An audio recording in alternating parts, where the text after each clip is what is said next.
There's the music of Dizzy Gillespie, interpreted by Bobby Sanabria, and from his collection called Quartetto Ace, a theme by Gillespie entitled, very simply, Shaw Enough. Shaw, of course, was an agent that invested and presented music in New York City way back in the 50s. Not 1850, of course. Up to date in looking at our calendar, Bobby will be appearing at Mears Park on Saturday, June 17th, Lower Town in Old St. Paul, at Mears Park, 5th Street in Sibley. We underscore that in Lower Town. And it'll be 8 o'clock, and the sun will be going down, and Bobby and group will be warming things up. You're out there in the night. Welcome into Minnesota Public Radio, Bobby.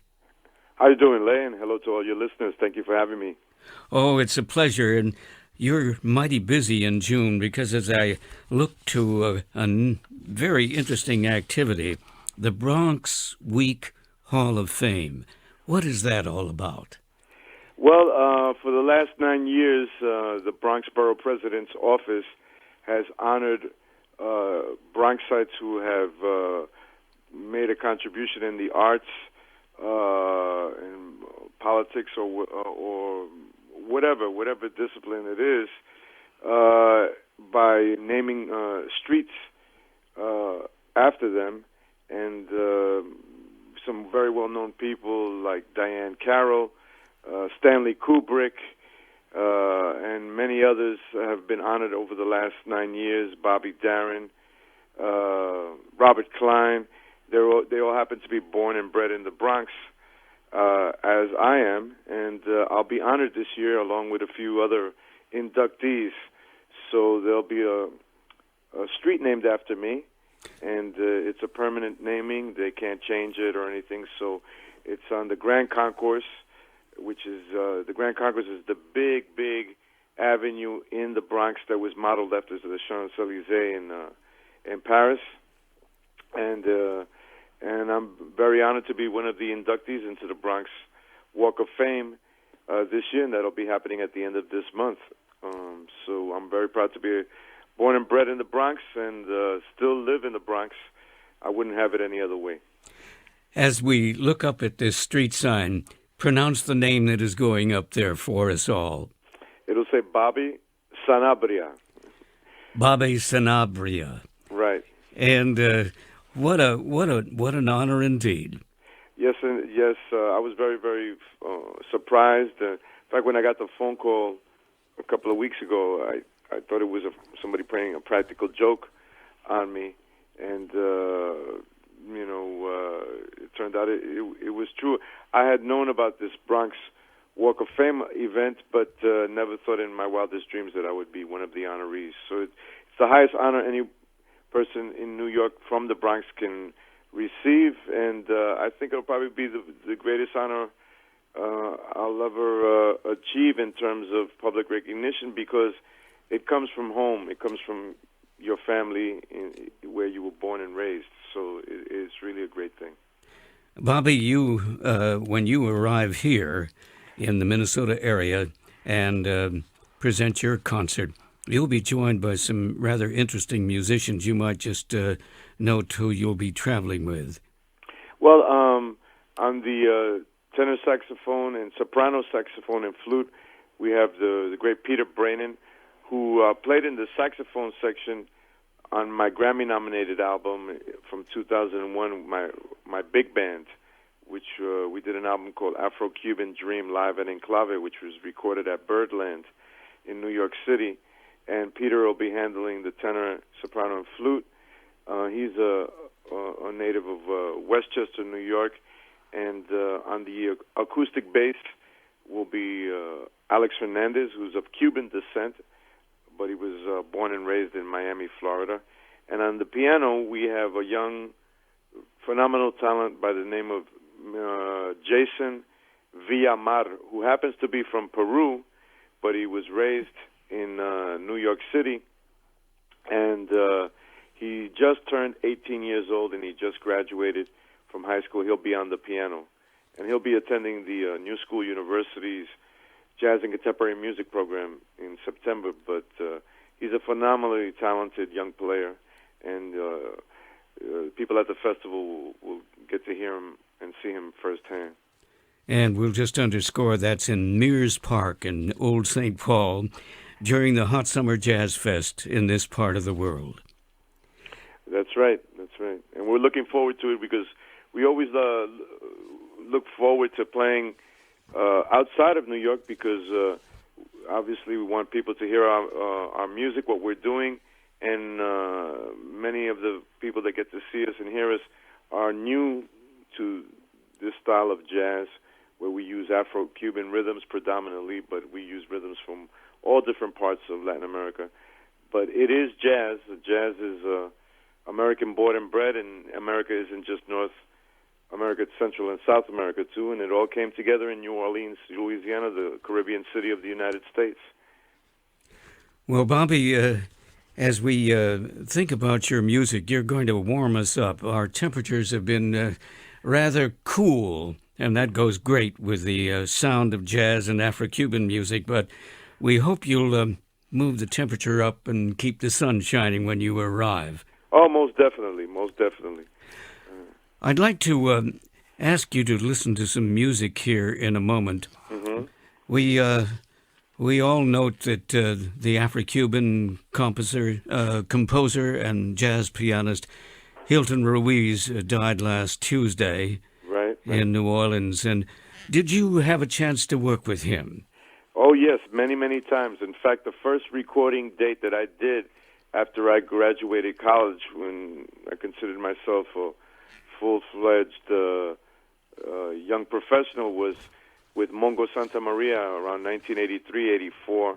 It was an album on the Roulette label called Mongo Magic. And lo and behold, the pianist on that date on 3 of the tunes was Hilton Ruiz.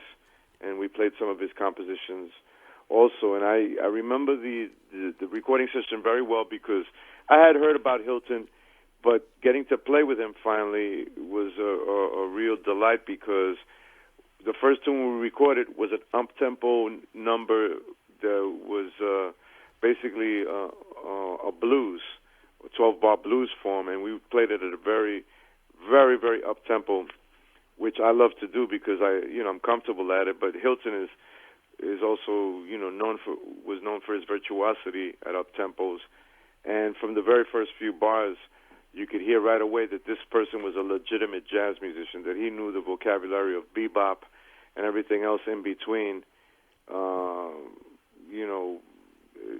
as far as the eye can see and can hear, the ear can hear. So it's a big loss. Over the years, I got to play with Hilton on many occasions. I remember one memorable occasion was in Chicago with we were employed as sidemen with the great tenor saxophonist Chico Freeman. We did a very memorable concert there. So it's really sad that he's no longer with us, and obviously, as being myself a person of Puerto Rican descent, being born and raised in New York City, we're known as New Yorkers, and Hilton was also that. So it's even a little bit sadder for me. And I'd like your listeners to know that we are in the community here in New York City clamoring for an investigation because Hilton was attacked by several people. So at this point, it's really a murder. So hopefully, the authorities will do the right thing and really investigate this to the fullest. Let's listen to just a sampling of one of his compositions here, and I'd like to hear your observations, and then we'll program a contrasting piece. Sure.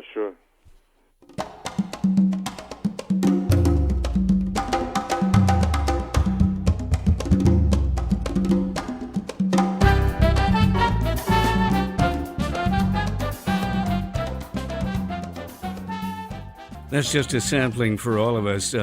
And Bobby, you might just, that was Island Eyes. And of course, that sunny music was a part of, Hilton Ruiz's vocabulary. Right. Well, the rhythm that you hear being played by the hand drums, by the conga drums, happens to be a native rhythm of the island of Puerto Rico, where my roots culturally are, and Hilton's also. It's a rhythm known as bomba, and it's a genre known as bomba, and the particular rhythm is known as sika.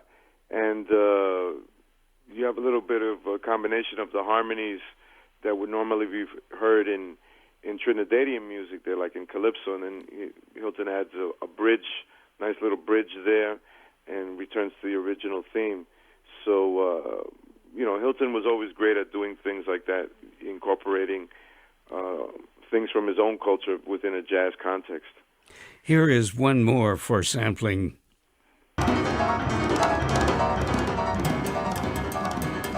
That's Hilton at work at the keyboard and his composition.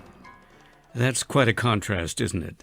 Right. Well, as I said, Hilton was a master of jazz, and when I mean that, he was very knowledgeable in all of the different styles that make up jazz, and especially on his instrument, jazz piano, from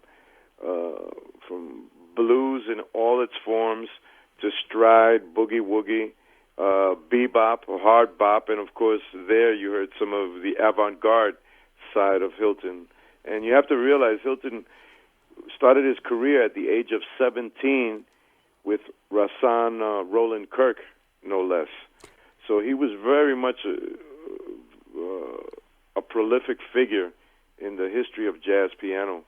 It's unfortunate, as you know, Leigh, many times when artists die, the public gets to know them a little bit better because the emphasis is put on a retrospective of their career. And I'm sure that'll happen with Hilton. But what I want people to realize is the depth of his knowledge in terms of all of the different styles of jazz piano. And toward the latter part of his life, he got very much involved in the rhythmic roots of the Caribbean side of his heritage. Bobby Sanabria, it is just a pleasure to talk with you. And we'll meet you at Mears Park in St. Paul, Minnesota, June 17th, a Saturday, at 8 p.m. Central Time at 5th Street in Sibley in Lower Town, St. Paul. We welcome you. Thank you so much. It'll be an honor.